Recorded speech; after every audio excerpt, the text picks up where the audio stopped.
Bonjour et bienvenue. Aujourd'hui, j'avais envie de partager un sujet avec vous. Que faire de nos émotions? Et si je vous demandais comment vous vous sentez ce matin? Vous allez sans doute me répondre « Bien, merci ». Vous pourriez également me faire part d'autres émotions que vous sentez enjouées, impatient, inquiet, curieux, amoureux même, ou triste. Que disent les émotions de nous? L'émotion de l'ancien français émovere signifie se mettre en mouvement, se mettre en action. L'émotion, c'est un sentiment déclenché par l'interprétation d'un événement.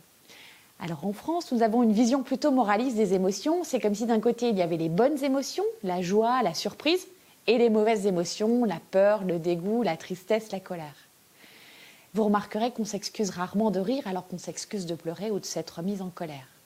Il n'y a pas de bonnes ou de mauvaises émotions. Toutes servent un objectif. Toutes servent à annoncer ou à avertir de quelque chose à venir, quelque chose d'important ou d'impactant. Il y a aussi que chaque émotion cache un besoin. Si vous éprouvez de la colère, par exemple, c'est qu'une de vos valeurs fondamentales a été touchée ou blessée. Imaginez-vous au volant de votre voiture ce matin, on vous fait une queue de poisson, la colère monte. On vous a manqué de respect. Votre besoin est celui d'être respecté.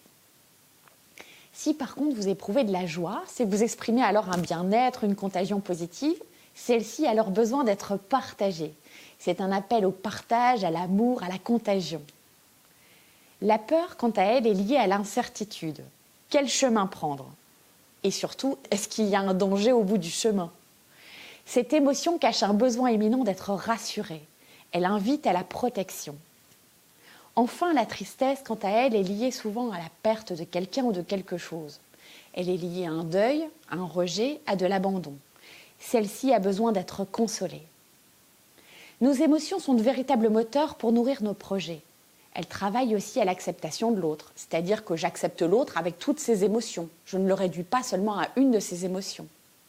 Rejeter l'émotion, ce serait comme avancer sur une route sans regarder les panneaux de signalisation. Il y aurait plus de stop, plus de sens interdit pour nous prévenir d'un danger imminent. Attention, toute émotion qui n'est pas exprimée est une émotion ravalée. L'émotion est souvent confondue avec son lot de conséquences. Il est vrai que montrer sa peur peut avoir un impact. Pleurer en public peut toucher l'autre. Exploser de colère ne laisse pas insensible.